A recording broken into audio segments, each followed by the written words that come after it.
চুরি, চামারি, দুর্নীতি, লুটপাট, রাহাজানি, গুম, খুন সব তো দেখেছেন আপনারা। আপনারা বলেন, এই দেশে কোনো আলেমের বিরুদ্ধে চুরির অভিযোগ আছে? দুর্নীতির অভিযোগ আছে? লুটপাটের অভিযোগ আছে? রাহাজানির অভিযোগ আছে? কারো বাড়িঘর ভাঙার অভিযোগ আছে? তো আপনারা আর কতকাল বুকার স্বর্গে বসবাস করবেন যেই মানুষগুলোর ব্যাপারে চুরি, ডাকাতি, দুর্নীতি, রাহাজানির অভিযোগ নাই? এদেরকেই তো রাষ্ট্র পরিচালনার জায়গাতে এই পরিচ্ছন্ন মানুষদেরকেই দরকার।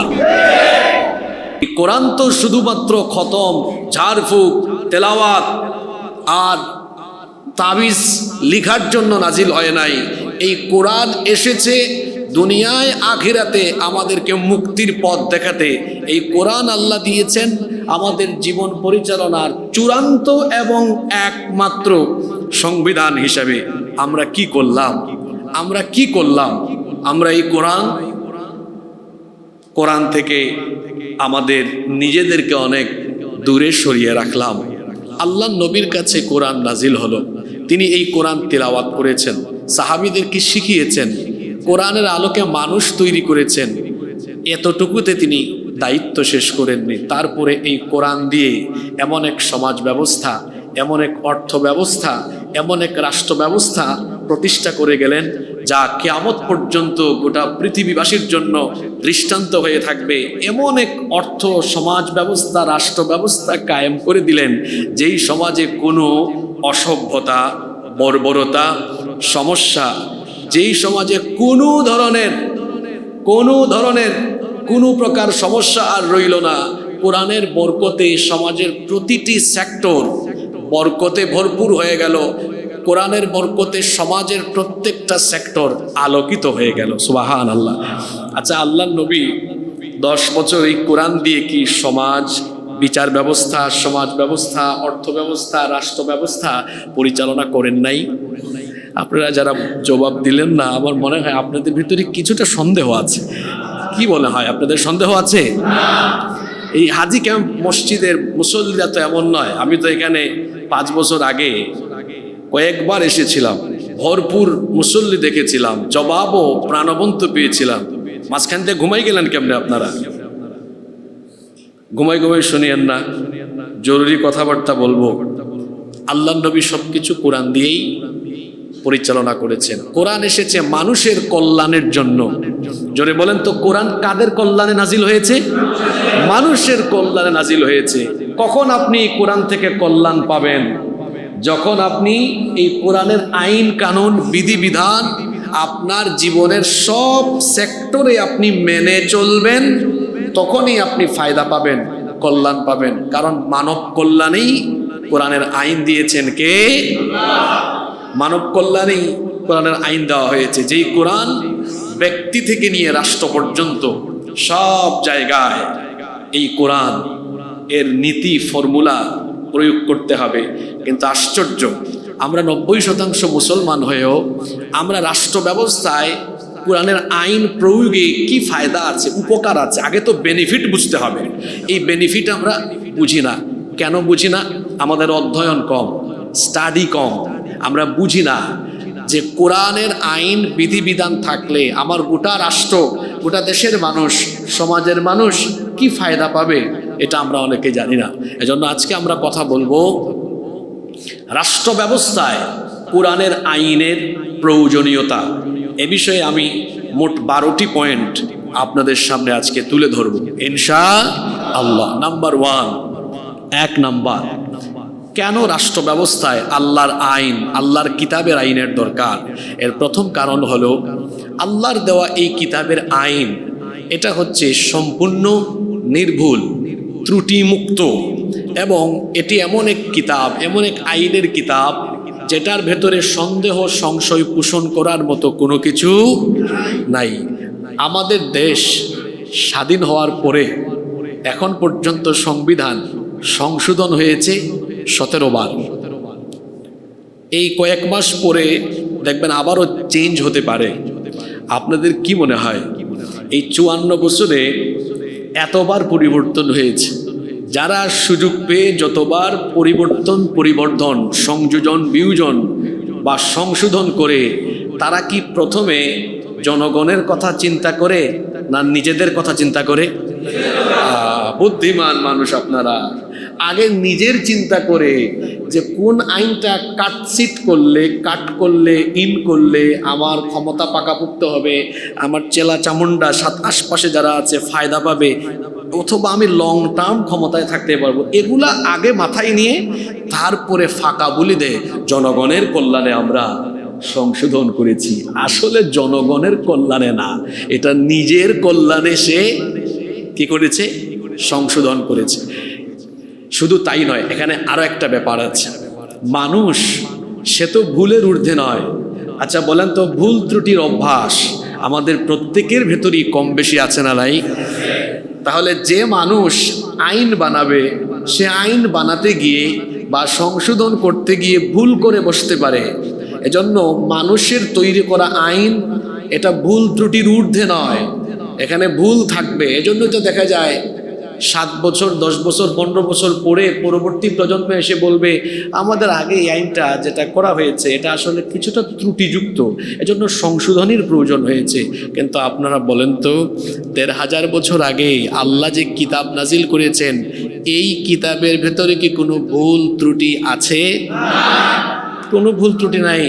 শুধু তাই নয়, মানুষ ভুল করতে পারে, মানুষ দিকভ্রান্ত পথভ্রষ্ট হতে পারে, কিন্তু আমার আল্লাহ কি কখনো ভুল করতে পারেন? মানুষ ভুল করতে পারে। এজন্য আইন প্রণয়নের কোনো যোগ্যতা মানুষের নাই, কারণ মানুষ ভুলের ঊর্ধ্বে নয়, ভুল সে যে কোনো সময় করে বসতে পারে। কিন্তু আল্লাহ তাআলা মানুষের জন্য যে আইন দিয়েছেন, যে আইনের কিতাব দিয়েছেন, আমার আল্লাহ হচ্ছেন ভুল ত্রুটি থেকে সম্পূর্ণ মুক্ত। তিনি কখনো ভুল করেন না, তার দ্বারা ভুলও হয় না। এজন্য রব্বুল আলামিন কোরআনুল কারীমের 20 নম্বর সূরা সূরাতুত তাহা এর 52 নম্বর আয়াতের শেষাংশে আল্লাহ বলছেন, লা ইয়াদিল্লু রাব্বি ওয়ালা ইয়ানসা। আমার রব তিনি পথভ্রষ্ট হন না, তিনি কোনো ভুলও করেন না। সুবহানাল্লাহ। তিনি ভুল ত্রুটি থেকে মুক্ত বলেই তো এমন এক কিতাব দিয়েছেন, যেই কিতাবের শুরুতেই তিনি বলেছেন, বান্দারা শোনো, তোমাদের জন্য এমন এক আইনের কিতাব আমি দিলাম, এর ভেতরে কোনো ধরনের ভুল ত্রুটি নাই। এজন্য আল্লাহ কোরআনে কারীমের শুরুতেই বলে দিলেন, যালিকাল কিতাবু লা রাইবা ফীহি হুদাল লিল মুত্তাকিন। এটা এমন কিতাব যার ভেতরে সন্দেহ সংশয়ের কোনো অবকাশ নাই। এটা মুত্তাকিদের জন্য হেদায়াতের কিতাব। সুবহানাল্লাহ। মানুষের কল্যাণে আইন, মানব কল্যাণে বা রাষ্ট্র ব্যবস্থায় আল্লাহর কিতাবের আইনের প্রয়োজন। এজন্য 1 নম্বর কারণ বলেছি, এর ভেতরে কোনো ভুল নাই। কিন্তু আপনাদের দেশে যে আইন বানানো আছে এটাতে ভুল আছে।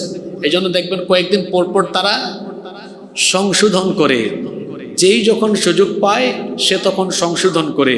এজন্য প্রকৃত অর্থে মানুষের কল্যাণ হয় না। মনে করেন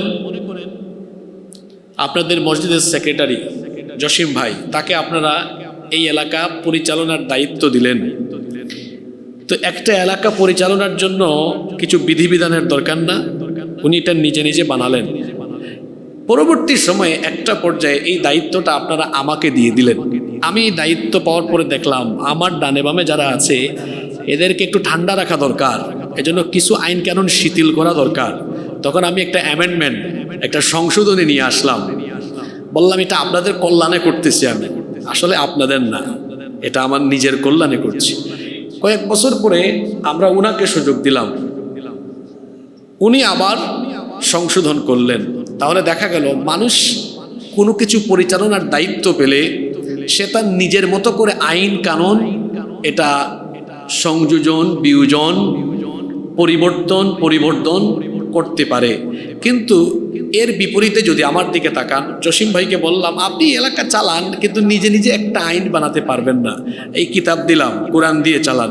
উনি চলে গেলেন, আমাকে দায়িত্ব দিলেন, সেম কথা আমাকেও বললেন। আমার দায়িত্ব শেষ হলো, সেম কথা ওনাকেও বললেন। পার্থক্যটা কি? আমি আপনাকে বোঝাতে চাইলাম, মানুষের তৈরি করা আইন দিয়ে শাসন ব্যবস্থা চললে ব্যক্তির পরিবর্তনের সাথে আইনের পরিবর্তন হয়।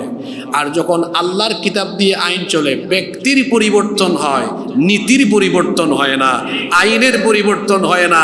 আপনাদের দেশে 54 বছরে আপনারা দেখেন, যখনই যে এসেছে তার স্বার্থে আইন বানিয়েছে, পকেট ভরপুর করে হঠাৎ করে উড়াল মেরেছে, 13 পান নাই। যদি এর বিপরীতে আল্লাহর কিতাবের আইন থাকতো, ব্যক্তি পরিবর্তন হতো, নীতির কোনো পরিবর্তন হতো না। তাহলে রাষ্ট্র ব্যবস্থায় 1 নম্বরে কোরআনের আইনের জন্য দরকার, এটা অপরিবর্তনীয়, ত্রুটিমুক্ত, সন্দেহের ঊর্ধ্বে, এটা আল্লাহর কিতাব। আল্লাহু আকবার। নাম্বার 2, কেন রাষ্ট্র ব্যবস্থায় আল্লাহর আইন দরকার? যারা পারেন নোট ডাউন করেন।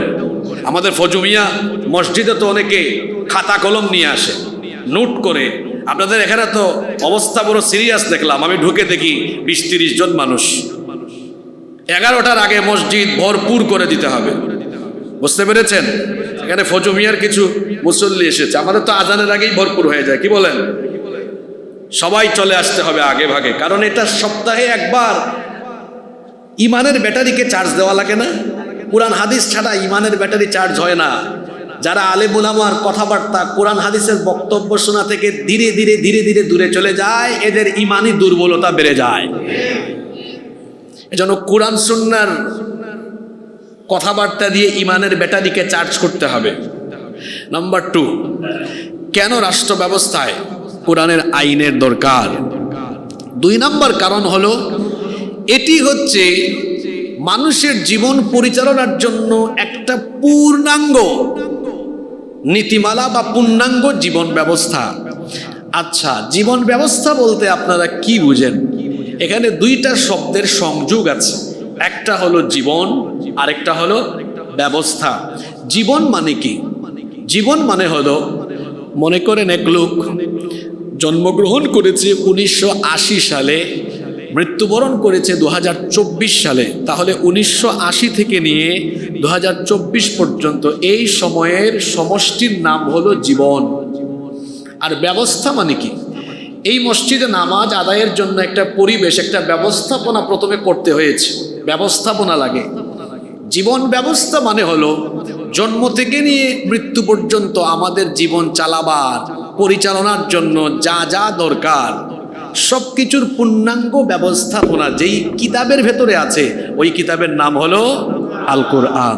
এজন্য রব্বুল আলামিন কোরআনুল কারীমের 16 নম্বর সূরা সূরাতুন নাহলের 89 নম্বর আয়াতের শেষাংশে বলছেন, ওয়ানাজ্জালনা আলাইকাল কিতাবা তিবয়ানাল লিকুল্লি শাইইন ওয়া হুদান ওয়া রাহমাতান ওয়া বুশরা লিল মুসলিমিন। আর আমি আপনার কাছে এমন এক কিতাব নাজিল করেছি, তিবয়ানাল লিকুল্লি শাইইন, যেই কিতাবের ভেতরে আমি সব কিছু খুলে খুলে বর্ণনা করেছি। কোরআনে কারীমের 6 নম্বর সূরা সূরাতুল আনআমের 38 নম্বর আয়াতের শেষাংশে আল্লাহ আরো বললেন, মা ফাররাতনা ফিল কিতাবি মিন শাইইন সুম্মা ইলা রাব্বিহিম ইউহশারুন। এমন কিতাব তোমাদের জন্য নাজিল করেছি যার ভেতরে কোনো কিছু আমি বাদ দেই নাই।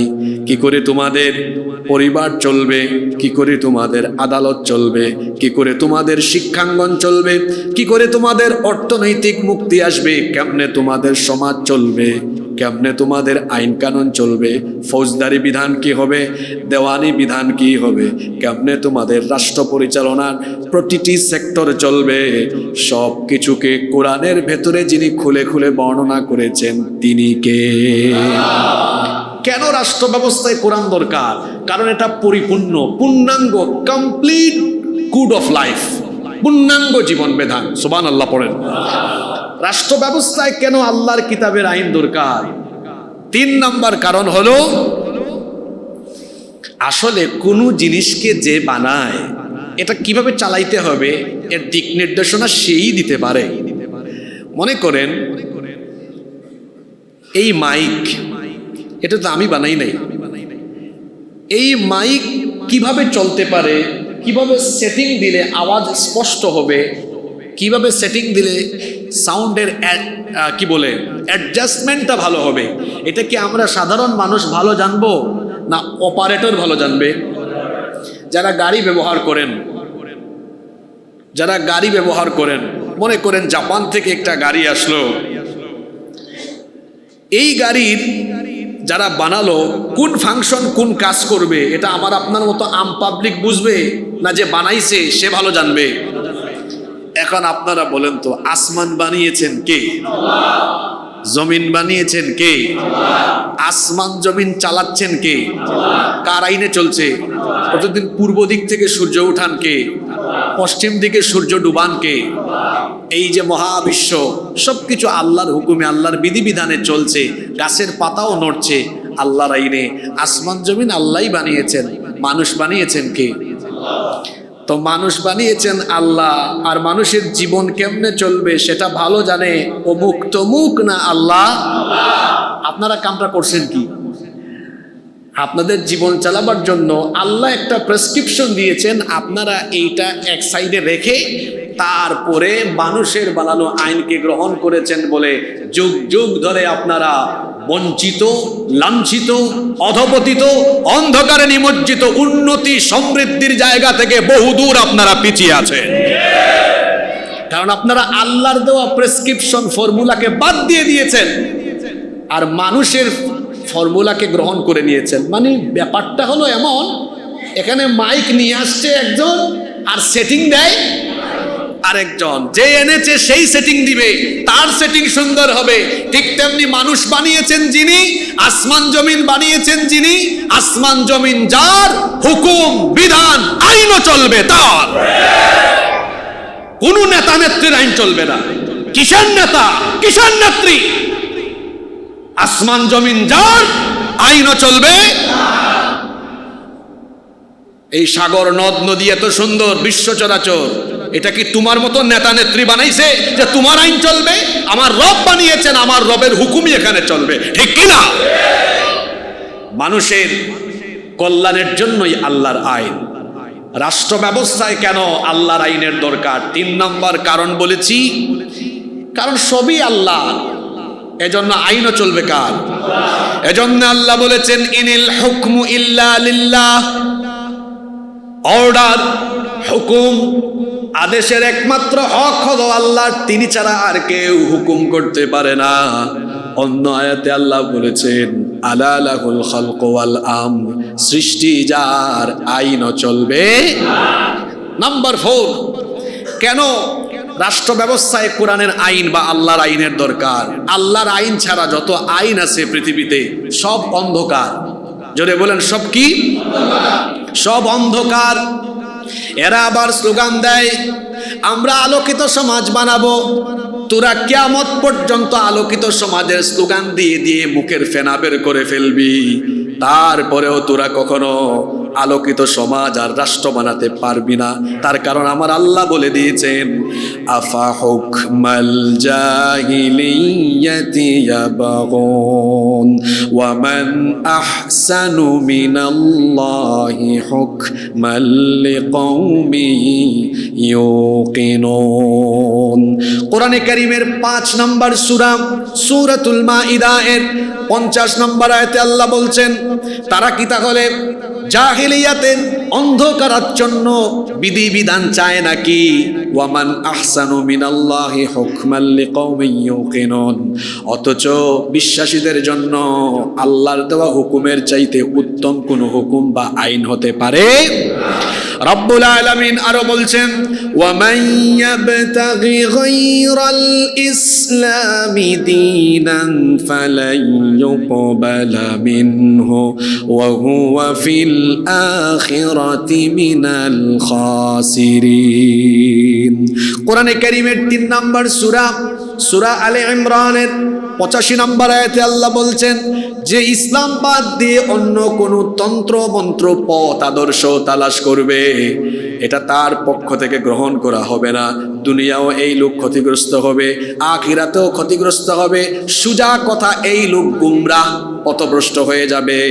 কারণ আল্লাহ তাআলা কোরআনে কারীমের 28 নম্বর সূরা সূরাতুল কাসাসের 50 নম্বর আয়াতের শেষাংশে বলেছেন, ওয়ামান আযাল্লু মিম্মান ইত্তাবাআ হাওয়াহু বিগাইরি হুদাম মিনাল্লাহ ইন্নাল্লাহা লা ইয়াহদিল কওমায যালিমিন। তার চাইতে গুমরাহ, তার চাইতে বড় পথভ্রষ্ট আর কে হতে পারে, যে আল্লাহর দেওয়া হেদায়াত বাদ দিয়ে, আল্লাহর দেওয়া বিধান বাদ দিয়ে অন্য কোনো বিধানের পিছু নিয়েছে। আল্লাহ বলছেন তার চাইতে বড় গুমরাহ আর কেউ হতে পারে? গুমরাহ, পথভ্রষ্ট। কোরআন ছাড়া সমাজ রাষ্ট্রকে আলোকিত করা যায় না। কোরআনের একটা নাম এই জন্য নূর। বলেন, কোরআনের একটা নাম কি? কোরআনের একটা নাম নূর। কোরআনের একটা নাম হলো নূর। এজন্য আল্লাহ বলেছেন, ওয়া আনজালনা ইলাইকুম নূরাম মুবিনা। কোরআনের 4 নম্বর সূরা সূরাতুন নিসা এর 174 নম্বর আয়াত এটা। আল্লাহ বলেছেন, আর আমি আপনার কাছে সুস্পষ্ট নূর, একটি আলোকিত কিতাব দিয়েছি। সূর্য যেভাবে সারা পৃথিবীকে আলোকিত করে, ঠিক তেমনি ভাবে আল্লাহর কিতাব যদি কোনো সমাজ তার সমাজ বা রাষ্ট্র পরিচালনার জন্য গ্রহণ করে নেয়, আল্লাহর কোরআনের নীতিমালার মাধ্যমে ওই সমাজ আর রাষ্ট্র এমন আলোকিত হবে, সেই সমাজে কোনো অন্যায়, অপকর্ম, কোনো ধরনের জুলুম থাকবে না। কোরআনের বরকতে গোটা সমাজ আর রাষ্ট্রকে বরকত দিয়ে যিনি ভরপুর করে দিবেন তিনি কে? নাম্বার 5, রাষ্ট্র ব্যবস্থায় কেন আল্লাহর কিতাব কোরআনের আইন দরকার? কারণ কোরআনের আইন যদি রাষ্ট্র আর সমাজে প্রয়োগ না হয়, তাহলে কোরআনের অসংখ্য আয়াত কিতাবের পাতার ভিতরে বন্দি থাকবে। কেমনে বন্দি থাকবে? আচ্ছা, আল্লাহ বলেছেন চোর, সে পুরুষ হোক আর নারী হোক, অপরাধ প্রমাণিত হলে হাত, জোরে বলেন। এই আয়াত কি শুধু তেলাওয়াত আর খতমের জন্য এসেছে? বলেন, খতমের জন্য এসেছে? তাহলে রাষ্ট্রে যদি কোরআনের আইন বাস্তবায়ন একটা আয়াত না, তাহলে চুরির শাস্তি কি, ডাকাতি, জেনা, ব্যভিচার, মদ পান, দেওয়ানি, ফৌজদারি, অসংখ্য আহকামযুক্ত আয়াত দেখা যাবে কিতাবের পৃষ্ঠার ভেতরে বন্দি। এগুলোর প্রয়োগ হচ্ছে না। এত আয়াত, এগুলো কি শুধু কিতাবের পাতার ভিতরে বন্দি থাকা, তেলাওয়াত আর খতমের ভেতরে সীমাবদ্ধ থাকার জন্য নাজিল হয়েছে?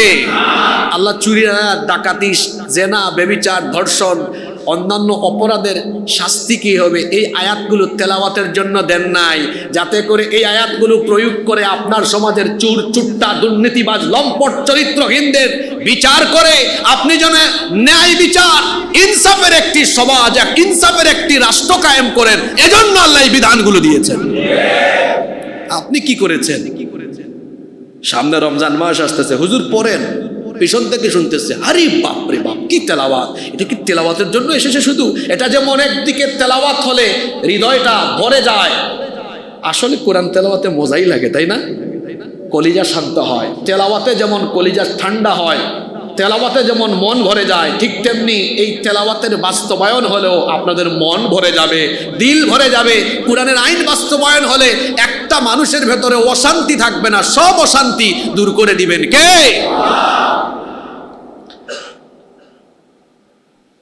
কোরআনের আইন, অনেক আয়াত কিতাবের পাতার ভিতরে বন্দী হয়ে যাবে যদি রাষ্ট্র এবং সমাজে কোরআনের আইন প্রতিষ্ঠা না হয়। তাহলে আল্লাহ যে বললেন এতগুলো আয়াত, আমর বিল মারুফ নাহি আনিল মুনকারের অনেক আয়াত আছে না? আল্লাহ আপনাদেরকে একটা দায়িত্ব দিয়েছেন। দায়িত্ব দেওয়ার আগে আল্লাহ আপনাদের আইডেন্টিটি তুলে ধরেছেন। কি আইডেন্টিটি শোনেন? কোরআনুল কারীমের 3 নম্বর সূরা সূরাতু আলে ইমরানের 110 নম্বর আয়াতে আল্লাহ বলছেন, কুনতুম খায়রা উম্মাতিন উখরিজাত লিন-নাসি তা'মুরুনা বিল মা'রুফি ওয়া তানহাউনা 'আনিল মুনকারি ওয়া তু'মিনুনা বিল্লাহ। আল্লাহ বলছেন কুনতুম খায়রা উম্মাহ, তোমরা সর্বোত্তম শ্রেষ্ঠ জাতি। আমরা কি জাতি? শ্রেষ্ঠ জাতি এমনি এমনি হওয়া যায় না, একটা দায়িত্ব আছে, এটা পালন করলে শ্রেষ্ঠ জাতি হওয়া যায়। দায়িত্বটা কি? আল্লাহই বলেছেন। দায়িত্ব হলো তা'মুরুনা বিল মা'রুফ, তোমরা সৎ কাজের আদেশ দিবে, ওয়া তানহাউনা আনিল মুনকার, অসৎ কাজে নিষেধ দিবে।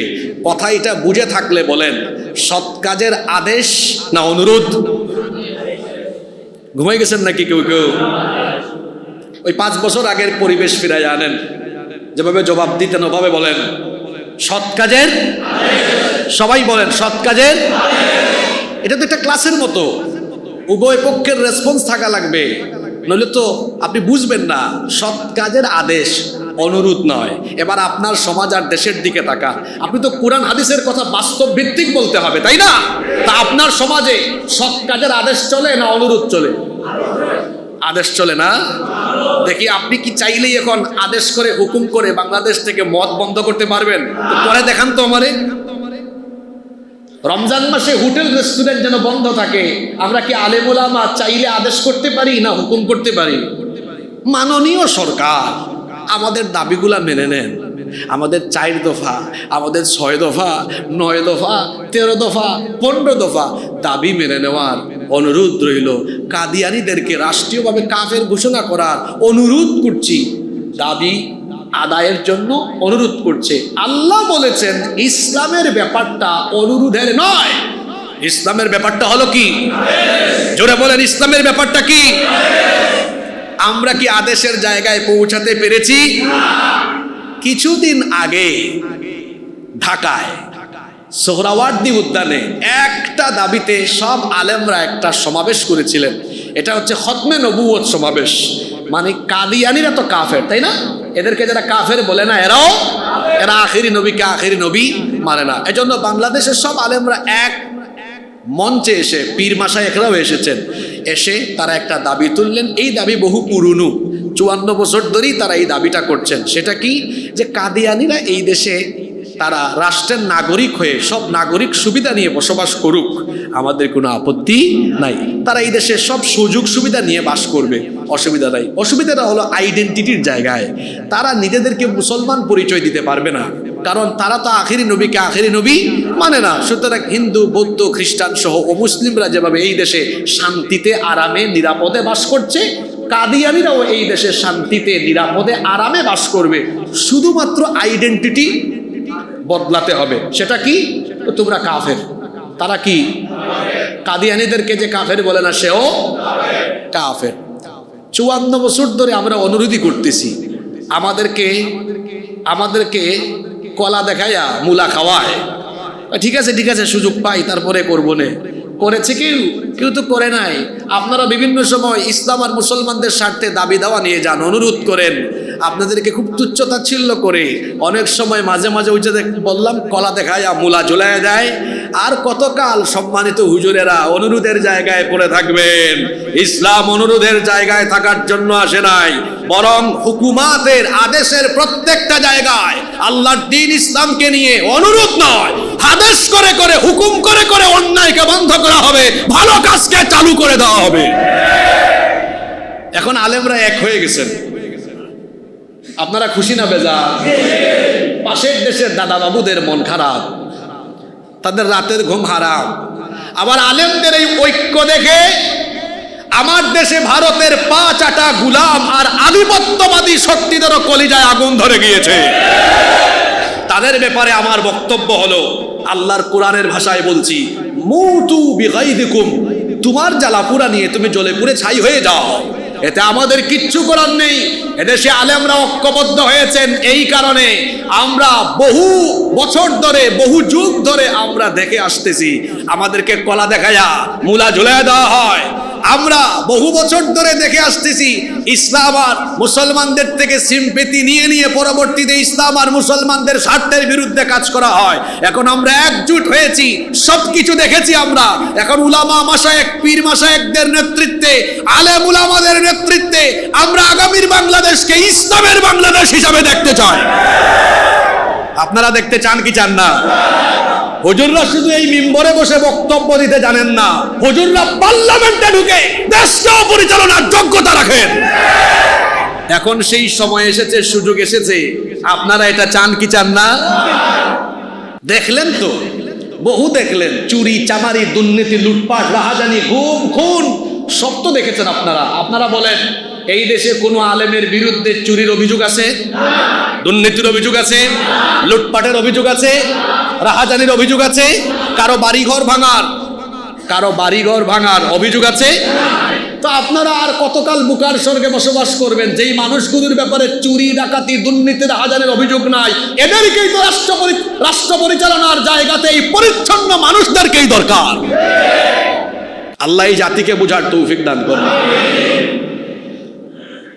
বলছিলাম, রাষ্ট্র ব্যবস্থায় কোরআনের আইনের 5 নম্বর প্রয়োজনীয়তা। এটা যদি রাষ্ট্র ব্যবস্থায় না থাকে তাহলে তো কোরআনের অনেক আয়াত কিতাবের পাতার ভিতরে বন্দী হয়ে যাবে, এগুলোর বাস্তবায়ন কোনোদিন হবে না। নাম্বার 6 নম্বর, বাকি পয়েন্টগুলো আগেই বলে রাখি, খুব সেন্সিটিভ, মনোযোগ দিয়ে শুনবেন।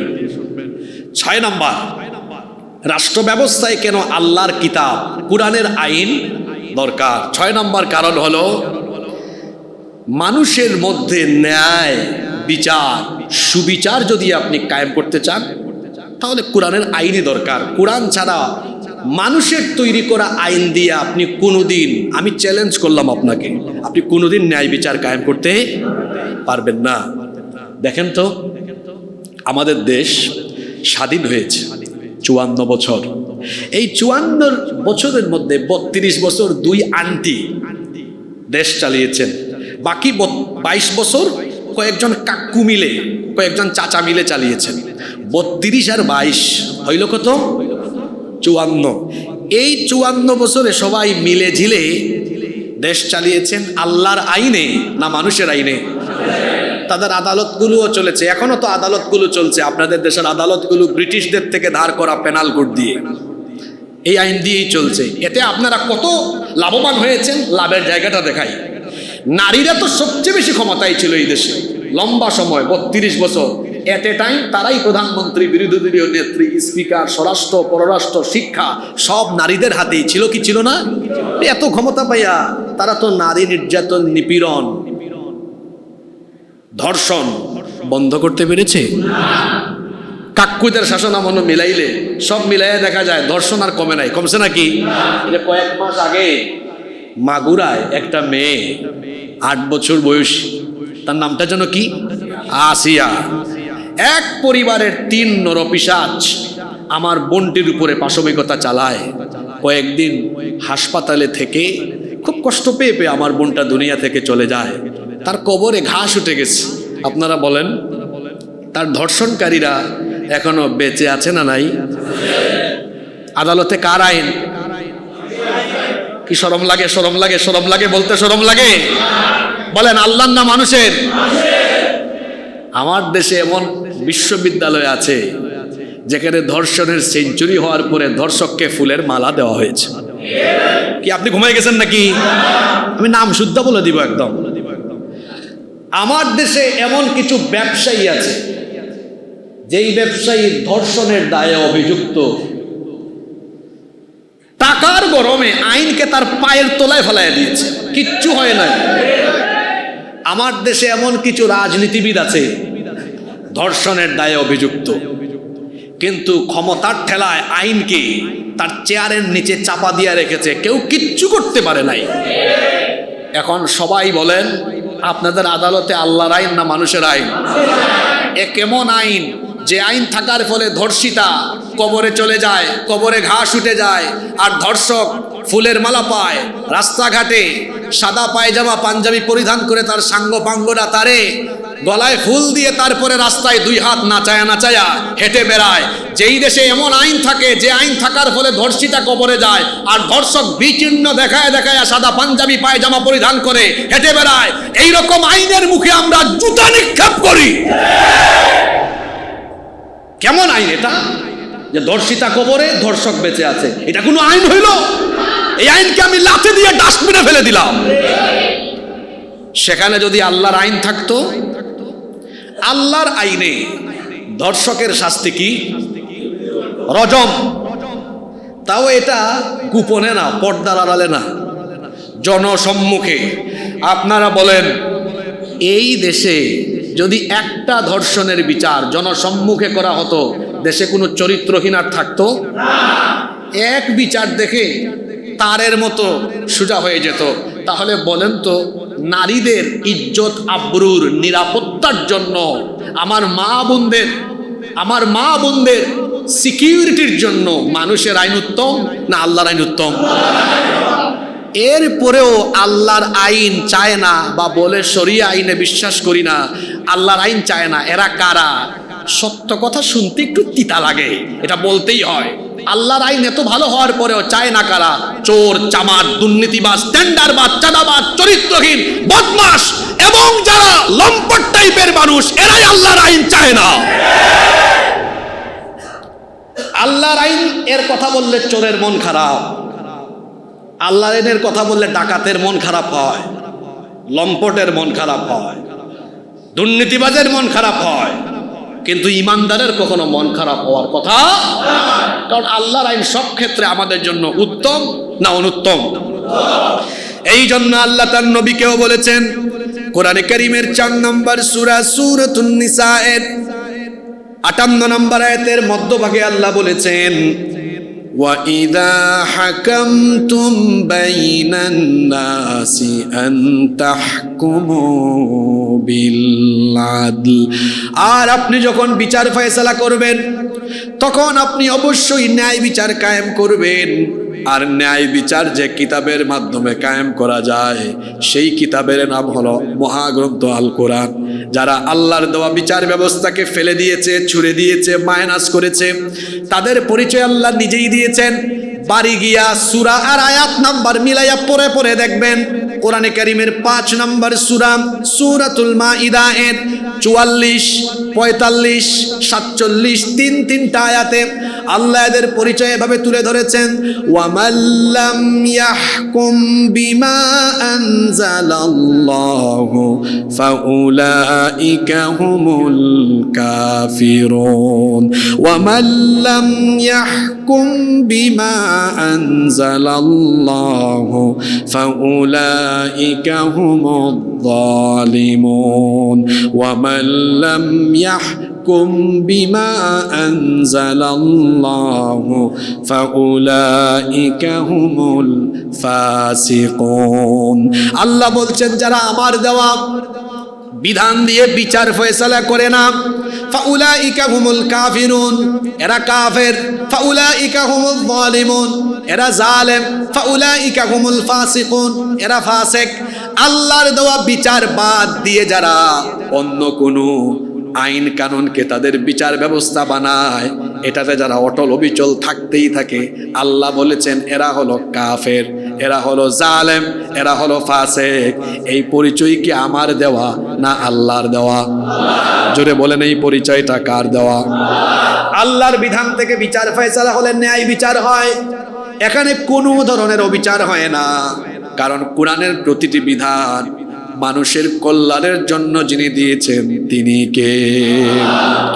নাম্বার 7 নাম্বার, রাষ্ট্র ব্যবস্থায় কেন আল্লাহর আইন, কোরআনের আইনের দরকার? এজন্যই দরকার, রাষ্ট্র ব্যবস্থায় কোরআনের আইন থাকলে প্রতিটা মানুষ তার অধিকার পায়। কৃষক, শ্রমিক, সব শ্রেণী পেশার মানুষ তার অধিকার পায়। আমার দেশে দেখবেন কৃষক ন্যায্য মূল্য পায় না, ওইদিকে মাঝখান দিয়া চাঁদাবাজ সিন্ডিকেটওয়ালারা কিন্তু সব ভাগ বুক পাওয়া যায়। কিন্তু কৃষক তার ন্যায্য মূল্য পায় না, শ্রমিক বঞ্চিত, শ্রমিক তার অধিকার পায় না। এমনকি দেখা যায় অমুসলিম যারা, সেও অনেক ক্ষেত্রে তার বিভিন্ন অধিকার থেকে বঞ্চিত হচ্ছে, অনেক ক্ষেত্রে সে তার অধিকার পায় না, তার অধিকার থেকে সে বঞ্চিত হচ্ছে। রাষ্ট্র ব্যবস্থায় আল্লাহর আইন থাকলে অমুসলিমরাও তার সুরক্ষা, নিরাপত্তা পরিপূর্ণভাবে পাবে। পাশের দেশ থেকে মাঝে মাঝে উস্কানি দেওয়া হয়। বাংলাদেশে মৌলবাদের উত্থান ঘটতেছে, যদি এখানে ইসলামী হুকুমত চালু হয় তাহলে অমুসলিমরা নিপীড়িত হবে, অমুসলিমরা নির্যাতিত হবে। আমরা বলবো ভাই, আমাদেরকে সবক দেওয়ার আগে আয়নায় তোমরা তোমাদের নিজেদের চেহারাটা দেখে নাও। তোমাদেরকে আমরা চিনি, তোমরা কাশ্মীরে আমাদের মুসলমান ভাই বোনদের উপরে নিপীড়ন চালিয়ে তাদের রক্তে তোমাদের হাত এখনো লাল হয়ে আছে, আর তোমরা যখন সাম্প্রদায়িক সম্প্রীতির সবক দাও তখন আমাদের বড় অবাক লাগে। সম্প্রীতির সবক আমাদেরকে দেওয়া লাগবে না, আমরা বাংলাদেশের শান্তিপ্রিয় জাতি, আমরা সবাই মিলেমিশে বসবাস আগেও করেছি, এখনো করছি, ভবিষ্যতেও করব। কিন্তু তোমরা যে আমাদেরকে শান্তির সবক দাও, তোমরা তো অশান্তির মূল পায়েরা। তোমরা গোটা ভারতবর্ষে আমার মুসলমান ভাই বোনদের উপরে নির্যাতন নিপীড়ন চালিয়ে তোমরা প্রমাণ করেছো তোমরা পৃথিবীর সবচেয়ে অসভ্য আর সন্ত্রাসী জাতি। আমার দেশে আমরা কি কোনো হিন্দুর মন্দির পুড়াই? আমরা কি কোনো অমুসলিমের বাড়িঘর জ্বালিয়ে দেই? তাদের ব্যবসা প্রতিষ্ঠান লুট করি? তাদের উপাসনালয়ে হামলা চালাই? তাদের বাড়িঘর দখল করি? ইসলাম কি শিক্ষা আমাদেরকে দেয়? না, ইসলাম আমাদেরকে শিক্ষা দেয় কোনো অমুসলিমের দেবতাকেও গালি দিও না, তাদের উপাসনালয়ে হামলা চালাইও না, তাদের উপর জুলুম করো না, তাদেরকে সুরক্ষা দাও, নিরাপত্তা দাও, নিরাপত্তায় যেন কোনো ব্যত্যয় না ঘটে। তাহলে যে দিন ইসলাম এত সুন্দর শিক্ষা আমাদেরকে দেয়, যে কোরআন আমাদেরকে এত সুন্দর প্রেসক্রিপশন দেয়, সেই মুসলমানরা কি কখনো অমুসলিমদেরকে কোনো ক্ষতি সাধন করতে পারে? এজন্য আমি আমার দেশের হিন্দু, বৌদ্ধ, খ্রিস্টান, অমুসলিম ভাই বোনদেরকে বলবো, আপনারা এদের প্ররোচনায় প্ররোচিত হবেন না। কারণ হলো, মায়ের কোলে শিশু যেমন নিরাপদ, ঠিক তেমনি ভাবে ইসলামী হুকুমতের অধীনে থাকা প্রতিটি মুসলমানের কাছে অমুসলিমরাও সম্পূর্ণ নিরাপদ। কেউ আপনাদের কোনো ক্ষতি করতে পারবে না, আমরা আপনাদের নিরাপত্তা দিব। আপনাদের ধর্ম আপনাদের যেমনে মন চায় আপনাদের পূজা ওভাবে করেন, যেমনে মন চায় আপনাদের পূজা, আপনাদের উৎসব, আপনাদের সব কাজ আপনারা করেন। কারণ লাকুম দীনুকুম ওয়ালিয়া দিন, তোমার দিন তোমার, আমার দিন তোমার। ধর্ম তোমার যেমনে মন চায় পালন করো, আমি ওখানে বাধা দিতে যাব কেন? আমার বাধা দেওয়ার কোনো কারণ নাই। তোমার কাজ তুমি করো, আমার কাজ আমি করি। সুতরাং দেশে অমুসলিম যারা আছে ভাই, আপনারা আপনাদের উপাসনা, পূজা অর্চনা, আপনাদের কাজ কারবার, ব্যবসা বাণিজ্য সব আপনারা নিরাপদে করেন। আপনাদের নিরাপত্তার জন্য মুসলমানরা প্রয়োজনে আপনাদেরকে সহযোগিতা করবে। আমাদের দ্বারা কখনো আপনাদের কোনো ক্ষতি হবে না, কারণ শত শত হাজার বছরের অতীত ইতিহাস প্রমাণ করে আমাদের দ্বারা কখনো কারো কোনো ক্ষতি হয় নাই। পাশের দেশের দাদারা আজকে যে উল্টাপাল্টা কথা বলে, ব্যাককলের দল। এই ভারতবর্ষ সুদীর্ঘ সময় 800 বছর আমার পূর্বপুরুষ মুসলমানরা শাসন করেছে। আমরা কি কখনো কোনো মন্দির পুড়িয়েছি, দখল করেছি?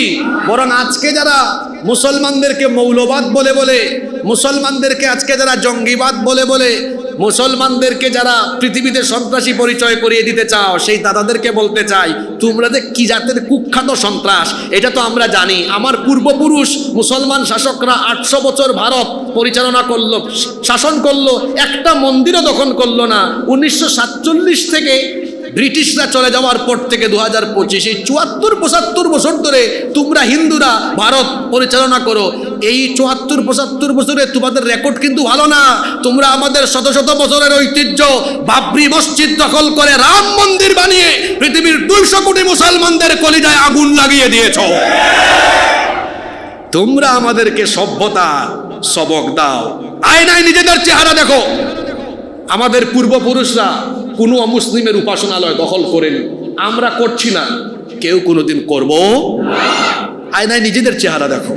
বাংলাদেশে সাম্প্রদায়িক সম্প্রীতি এটা আমরা ধরে রাখবো, হিন্দু, বৌদ্ধ, খ্রিস্টান, মুসলমান সব আমরা মিলেমিশে আছি, মিলেমিশেই থাকবো। আমাদের এই সম্প্রীতির ভেতরে কোনো অপশক্তি ফাটল ধরাতে পারবে। তাহলে 7 নম্বর বলছিলাম, রাষ্ট্র ব্যবস্থায় আল্লাহর আইনের জন্য দরকার। আল্লাহর আইন থাকলে সব ধর্ম বর্ণের মানুষও নিরাপদে শান্তিতে থাকবে, কারো কোনো অসুবিধা হবে। 8 নম্বর, আল্লাহর আইন রাষ্ট্র ব্যবস্থা এই জন্য দরকার, মানুষের মত প্রকাশের স্বাধীনতা থাকবে। মত প্রকাশের স্বাধীনতা থাকবে, বাক স্বাধীনতা কেড়ে নেওয়া হবে না।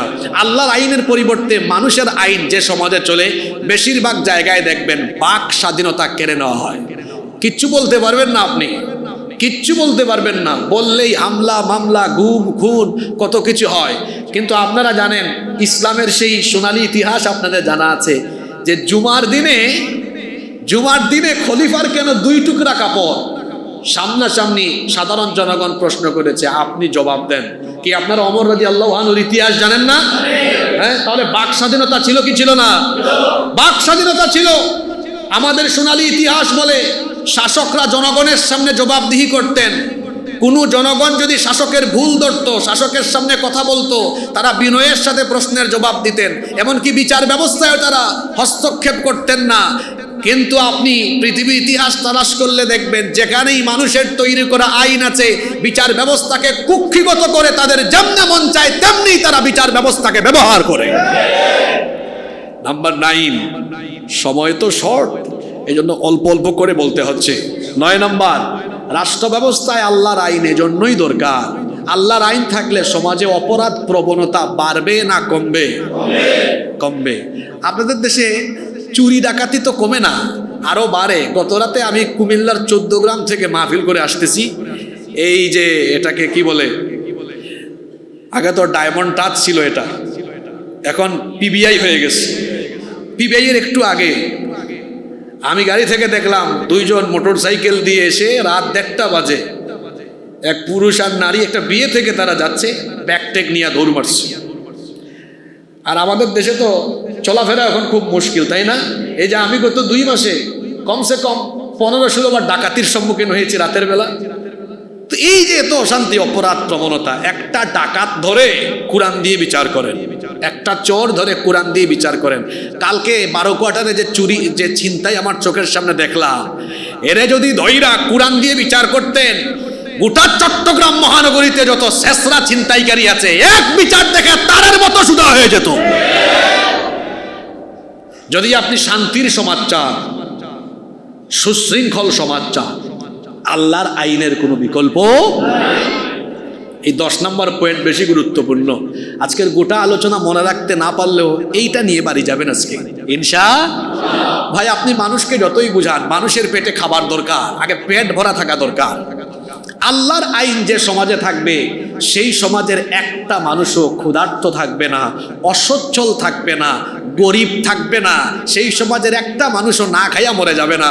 আল্লাহর আইন যেখানে থাকবে, ওই সমাজের প্রতিটা মানুষের পেটে খাবার থাকবে, প্রতিটা মানুষ সচ্ছল স্বনির্ভর হয়ে যাবে। সুবহানাল্লাহ। কেমনে হবে? ভালো করে শুনেন।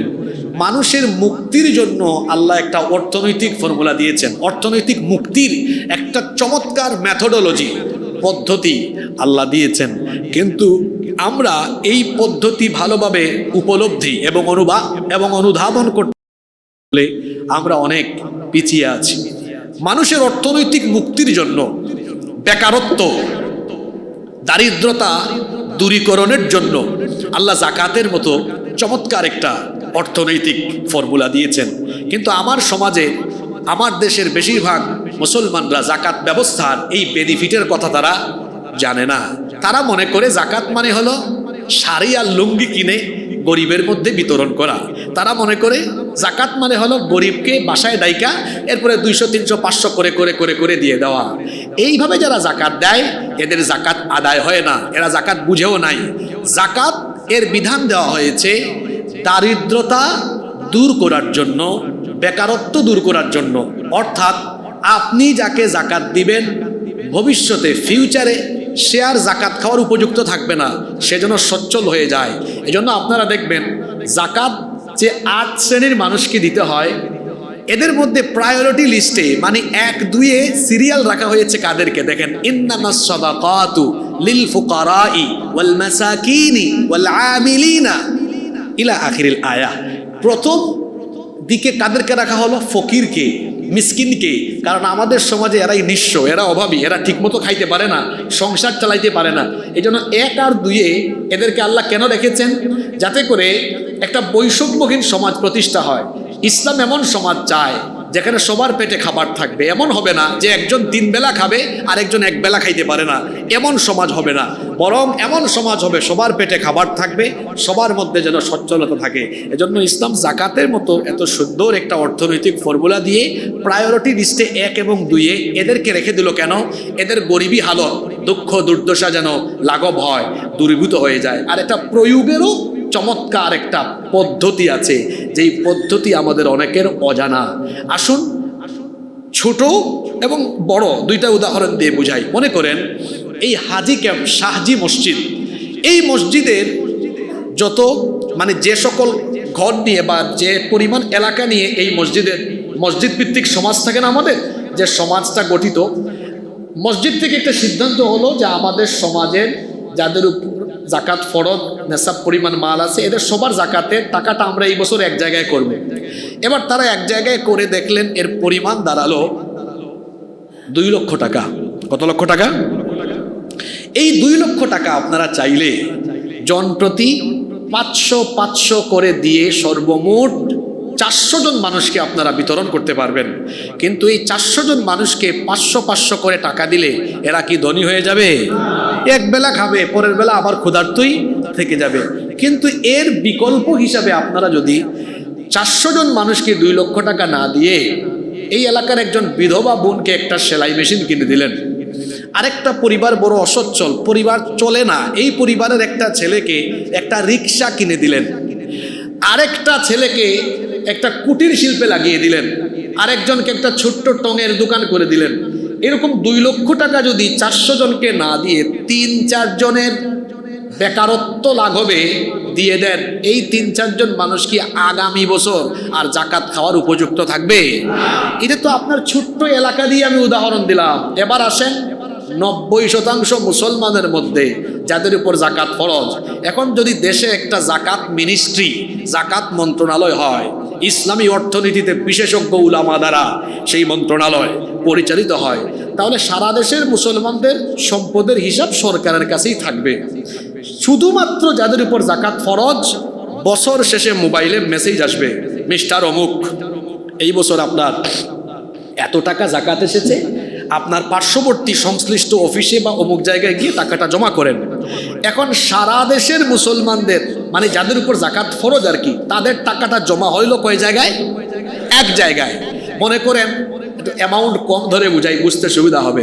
মনে করেন এর পরিমাণ হলো 140,000 কোটি টাকা। একটা দেশের জন্য কি এই অ্যামাউন্টটা খুব বড় নাকি? না না না, এটা আপনাদের চট্টগ্রাম বিভাগের মানুষ যে পরিমাণ ধনী, চট্টগ্রাম দিয়েই টাকা বার হবে। আমি এটা ধরে নিলাম 140,000 কোটি টাকা। এখন দেখেন এই টাকাটা দিয়ে আপনি কিভাবে বেকারত্ব দূর করতে পারেন। 140,000 কোটি টাকা সরকারের কোষাগারে জমা। এবার আমি বললাম, আমি মানে সরকার বলল যে 70 লক্ষ বেকার, 64 ডিস্ট্রিক্ট থেকে 70 লক্ষ বেকারের একটা তালিকা করো। কত লক্ষ বেকার?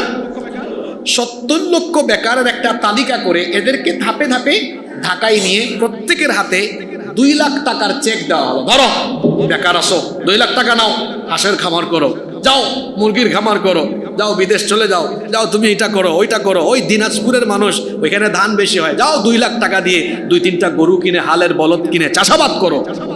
আপনি যারে যে অঞ্চলে যেটা আছে ওই কাজে লাগাই দিলেন। তাহলে এই 140,000 কোটি টাকা 70 লক্ষকে বন্টন করছেন, প্রত্যেককে কত করে? ক্যালকুলেটর মেরে দেখেন, 70 লক্ষ গুণ 2 লক্ষ সমান হয় 140,000 কোটি টাকা। এই ফর্মুলাটা আমার না আল্লাহর? জোরে বলেন কার? তাহলে আল্লাহর দেওয়া ফর্মুলার ভিত্তিতে দেখা যাচ্ছে 1 বছরে কত লক্ষ যুবকের কর্মসংস্থান হলো? সবাই বলেন না কেন? এদিক থেকে বললেন না কেন? কত লক্ষ? 70 লক্ষ। এবার বলেন দেখি, এই ফর্মুলা যদি চলতেই থাকে, আপনাদের দেশে 10 বছর পরে একজন ক্ষুধার্ত, না খাওয়া, অসচ্ছল মানুষ, গরিব মানুষ আর থাকবে? সমস্যাটা কি আপনাদের? 54 বছর ধরে আপনার দেশে এখনো না খায়া রাস্তায় মানুষ ডাস্টবিন থেকে খাবার নেয়, এখনো খাবারের অভাবে মানুষের কাছে হাত পাতে, অন্যদিকে রাস্তায় জনসভা হয়, নেতা বক্তৃতা দেয়। আমাদেরকে সুযোগ দেয়, আমরা সুযোগ পেলে ক্ষুধা মুক্ত, দারিদ্রতা মুক্ত বাংলাদেশ গড়ব। হ্যাঁ, সুযোগ পাইলে 5 বছরে তার নিজের ক্ষুধাই মিটাইতে পারে না, সে বলে মানুষের ক্ষুধা মিটাবে। সুতরাং আর কতকাল এভাবে আপনারা ভুলে পড়ে থাকবেন? এরা ক্ষুধামুক্ত, দারিদ্রতা মুক্ত বাংলাদেশ বানাতে পারেনি। আমি চ্যালেঞ্জ করলাম, এরা তাদের নেতা নেত্রীর বানানো আইন দিয়ে কোনোদিন ক্ষুধামুক্ত, দারিদ্রতা মুক্ত বাংলাদেশ বানাতে পারবে না। আমি তো দায়িত্ব নিয়ে বলতে পারি, আলেমদেরকে দায়িত্ব দেন, 10 বছরে আমরা ক্ষুধামুক্ত বাংলাদেশ বানায় দিব। দায়িত্ব দেন, বললাম তো, চ্যালেঞ্জ করে বললাম, 10 বছরে দারিদ্রতা মুক্ত বাংলাদেশ আমরা বানায় দিব। কেন? আমরা রাষ্ট্র থেকে দূরে থেকেও আমাদের কাজ কারবার দেখেন না আপনারা? বাংলাদেশে কিছু আলেম আছেন যারা ফাউন্ডেশন ভিত্তিক, ট্রাস্ট ভিত্তিক, অর্গানাইজেশন ভিত্তিক কাজ করেন, অনেক সুন্দর সুন্দর কাজ করেন, আছেন না? জাকাত নিয়ে দেখছেন, রিক্সা কিনে দেয়, সেলাই মেশিন দেয়, হ্যাঁ, বিদেশ পাঠায় দেয়, দোকান করে দেয়, দেখছেন কিনা? হ্যাঁ, এদেশের আলেমরা জনগণের থেকে পয়সা নিয়ে জনগণের কাছে দেয়, রাস্তার ধারে দাঁড়ায় জনসভা করে, যারা মানুষের উন্নয়নের কথা বলে, এরা জনগণের পকেটের টাকা নিয়ে নিজের উদর পূর্তি করে, আর বিদেশে তারা বাড়ি গাড়ি করে। সময় এসেছে বদলানোর, বদলে যাওয়ার, বদলে দেওয়ার, বদলে যাওয়া, বদলে দেওয়ার সময় এসেছে। সুতরাং আমরা আমাদের হুজুরদেরকে মনে করে এরা শুধু ওয়াজই জানে, নামাজ পড়াইতে জানে, এরা অর্থনীতি বুঝে না। তোমাদের চেয়ে অর্থনীতি ভালো আমরা বুঝি। বাংলাদেশে এখন দেখবেন অনেক আলেম ওলামারা অর্থনৈতিক সেক্টরকেও নেতৃত্ব দিচ্ছেন, ব্যবসা বাণিজ্য, উদ্যোক্তা আছেন না অনেকে? আমার দেশে সম্পদের অভাব নাই, আছে ভালো মানুষের অভাব। ড্রাইভার ভালো থাকা লাগে। একটা গাড়িতে 40 জন প্যাসেঞ্জার, বাস, বড় বাস, আর ড্রাইভার কয়জন? একজন। এখন 40 জন প্যাসেঞ্জার, এরা সবাই গাঁজা খাইছে, কিন্তু ড্রাইভার গাঁজা খায় নাই। তো গাড়িটা রাস্তায় থাকবে, কারণ ড্রাইভারের মাথা এখনো ঠিক আছে, প্যাসেঞ্জারের মাথা যেদিকেই যাক। কিন্তু যদি ওই গাড়ির প্যাসেঞ্জার গাঁজা না খায়, গাঁজা খায় ড্রাইভার, তাইলে গাড়ি কি রাস্তায় থাকবে? একটা গাড়িকে সঠিকভাবে পরিচালনার জন্য যেমন যোগ্য ড্রাইভার দরকার, ঠিক তেমনি একটা সমাজ, সভ্যতা, রাষ্ট্রকে নেতৃত্ব দিয়ে সমৃদ্ধির জায়গায় নিয়ে যাওয়ার জন্য সৎ, আমানতদার, চরিত্রবান শাসকের দরকার। এই জন্য ওই জায়গায় পরিবর্তন আনতে হবে। এই পরিবর্তন আপনাদেরকে নিয়ে আসতে হবে, বিশেষ করে তরুণ যুবকদেরকে নিয়ে আসতে হবে। আসেন, আলেমদের সাথে থাকেন, উলামাদের সাথে থাকেন। কথায় আছে, সৎসঙ্গে স্বর্গবাস, অসৎসঙ্গে। এক লোক আতরের দোকানে ঢুকে আতর কিনে নাই, 10 মিনিট ছিল, গায়ে আতরের গন্ধ হবে কি হবে না? আরেক লোক বিড়ি খায় না, রাস্তায় এক বিড়ি ঘুরের সাথে কুলাকুলি করছে, শরীরে বিড়ির গন্ধ হবে কি হবে না? হবে। কথা দিয়ে কি বুঝাতে চাইলাম? আতরের সাথে থাকলে যেমন শরীরে গায়ে আতরের সুবাস হয়, ঠিক তেমনি আলেম উলামা, কুরআনওয়ালা, ইসলামওয়ালাদের সাথে থাকলে নামাজ সহ অন্যান্য সকল ভালো ভালো আমলগুলো নিজের উপরে এসে আসর করতে থাকে। এজন্য তো আমরা বলি, হয় আলেম হন, নইলে ছাত্র হন আলেমের, নইলে আলেমের শাগরিদ হন, আশেপাশে থাকেন। আর বিড়ির খুরের সাথে কুলাকুলি করলে যেমন বিড়ির গন্ধ হয়, তেমনি চোর, চামার, বেনামাজি, দুর্নীতিবাজ, লুটপাটকারী, চরিত্রহীন লম্পটদের সাথে থাকলে আস্তে আস্তে নিজের চরিত্র খারাপ হতে থাকে। এজন্য যুবকদেরকে বলি, আপনার তারুণ্য, আপনার যৌবন, এই তারুণ্য আর যৌবন কোন নেতা নেত্রীর পিছনে গিয়ে চামচামি করে তারুণ্য আর যৌবন নষ্ট করব না, বরং আমাদের তারুণ্য, আমাদের যৌবন, আমাদের শরীরের ঘাম, রক্ত, জীবন, এটা আল্লাহর জমিনে আল্লাহর দ্বীন কায়েমের জন্য উৎসর্গ করব। আল্লাহ সবাইকে তৌফিক দেন। 11 এবং 12 আমি শর্ট করে বলছি। তাহলে আমি 10 নম্বরটা বলি, অর্থনৈতিক মুক্তির জন্য মানুষের আইন উত্তম না আল্লাহর আইন উত্তম? 11 নম্বর, আল্লাহর আইন প্রতিষ্ঠা হলে দেখা যাবে সমাজের প্রতিটি স্তরে আল্লাহওয়ালা শাসক পাওয়া যাবে, যারা কিনা জনগণের সামনে জবাবদিহি করবেন, কখনো জনগণের মুখের লাগাম টেনে ধরবেন না। আমি ব্যাখ্যায় আর যাচ্ছি না, এরকম সোনালী ইতিহাস আমাদের অতীতে আছে না নাই? 12 নম্বর, রাষ্ট্র ব্যবস্থায় কোরআনের আইন এজন্যই দরকার কারণ আমাদের নবী তো 10 বছর এটা আমাদেরকে দেখায় গেছেন। এখন অনেকে বলে ইসলামে রাজনীতি নাই, ব্যাককল, মূর্খ। আউযুবিল্লাহ বিসমিল্লাহ বললে তার ভুল হবে 30টা। 20-25 বছর লেখাপড়া গবেষণা করে আসা আলেম উলামাদের সে কি বলতেছে? এরা ধর্ম ব্যবসায়ী। আমরা ধরলে কিন্তু বেজ্জত হয়ে যাবেন। আয়নায় নিজেদের চেহারা দেখেন। এই দেশে কোনো আলেমকে আপনি 1-2 কোটি টাকা পকেটে ঢুকায় দিয়া অথবা বললেন হুজুর আপনাকে এমপি বানাবো, শর্ত হলো শুধু পাঞ্জাবি জুব্বাটা খুলে হাঁটেন, শার্ট প্যান্ট পরেন আর দাড়ি কামাইয়া ক্লিন শেভ করে হাঁটেন, কি মনে হয় কোনো হুজুর এটা করবে?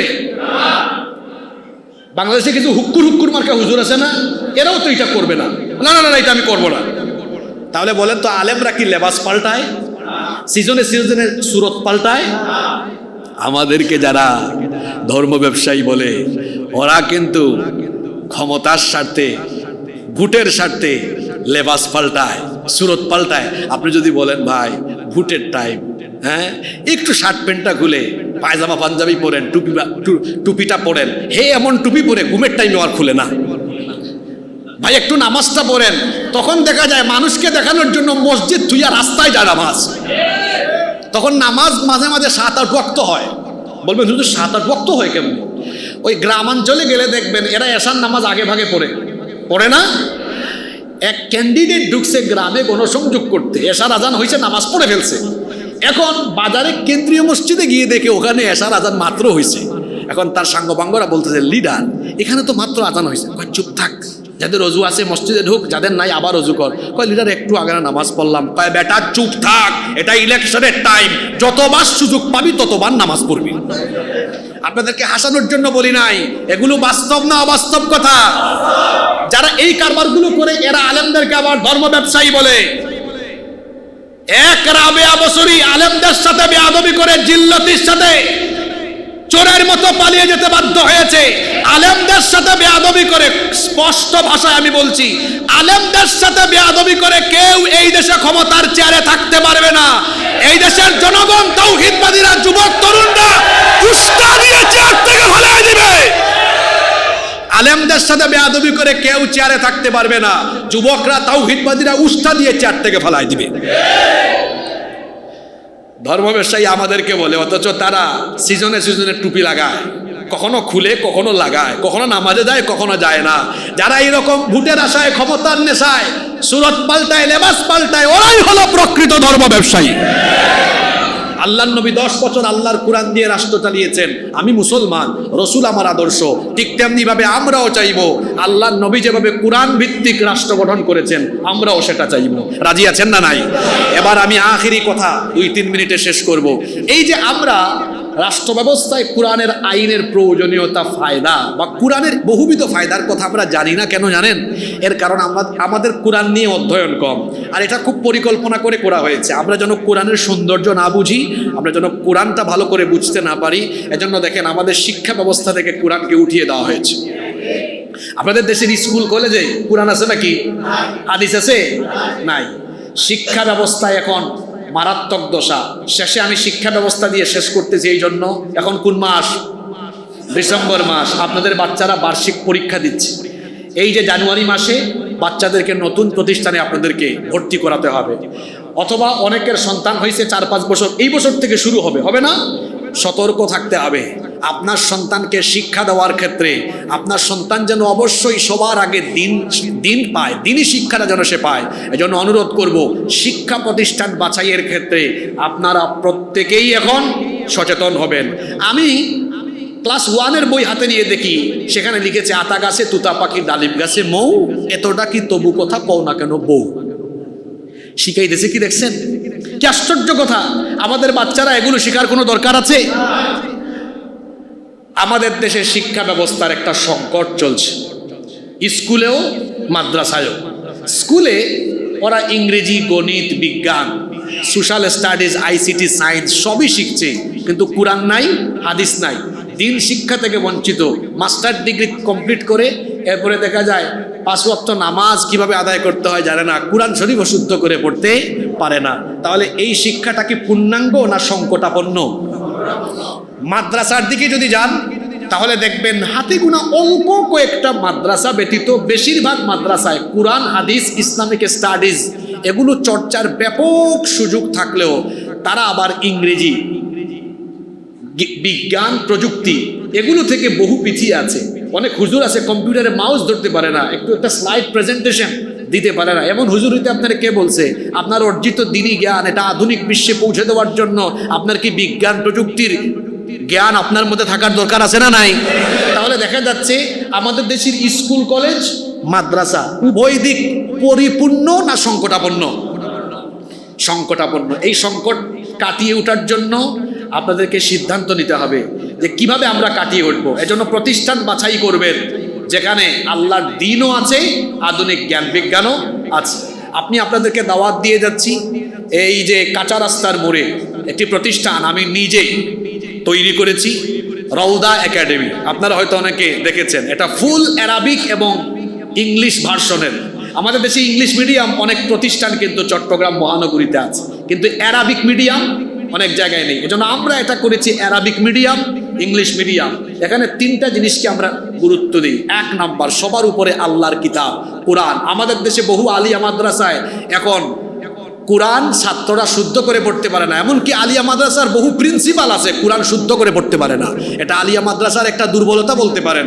কওমি মাদ্রাসার অবস্থা এই ক্ষেত্রে কিছুটা ভালো আছে আলহামদুলিল্লাহ। তো আমরা রওদা একাডেমিতে সবার আগে আল্লাহর কিতাবকে প্রায়োরিটি দিচ্ছি।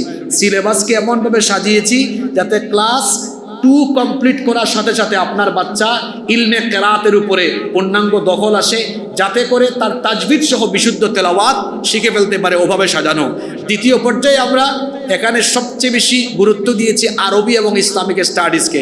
আরব বিশ্বের কারিকুলামটা আমরা এখানে অ্যাপ্লাই করার চেষ্টা করছি, যাতে আমাদের বাচ্চারা আরবি ভাষায় পারদর্শী হয়। এমন শিক্ষার্থী সন্তান হবে অনর্গল ইংরেজি বলবে, অনর্গল আরবিও বলবে।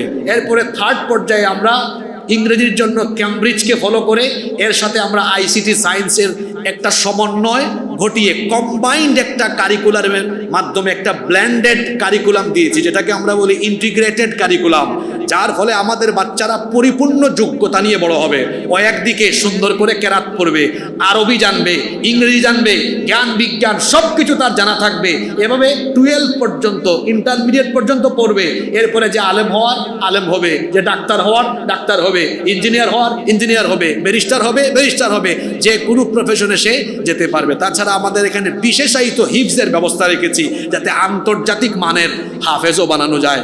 আমি জসিম ভাই সহ এই মসজিদের দায়িত্বশীল যারা আছেন তাদের সহ আপনাদের সবাইকেও আমি দাওয়াত দিয়ে যাচ্ছি। আপনারা আপনাদের সন্তানদেরকে নিয়ে বা আপনারা আমাদের ক্যাম্পাস ভিজিটে আসবেন, আমাদের অফিসে আসবেন, আমি আপনাদেরকে দাওয়াত দিচ্ছি। আমরা সবাই আসুন কোরআন শিখি, কোরআন বুঝি, আমাদের সন্তানদেরকে আল্লাহর দ্বীন শিখিয়ে আমরা তাদেরকে চক্ষু শীতলকারী সন্তান হিসেবে গড়ে তোলার প্রাণান্তকর প্রচেষ্টা করি। আল্লাহ তাআলা আমাদের সবাইকে সেই তৌফিক দান করুন। হাদা মা ইনদি ওয়াল ইলমু ইনদাল্লাহ। ওয়াসসালামু আলাইকুম ওয়া রাহমাতুল্লাহ।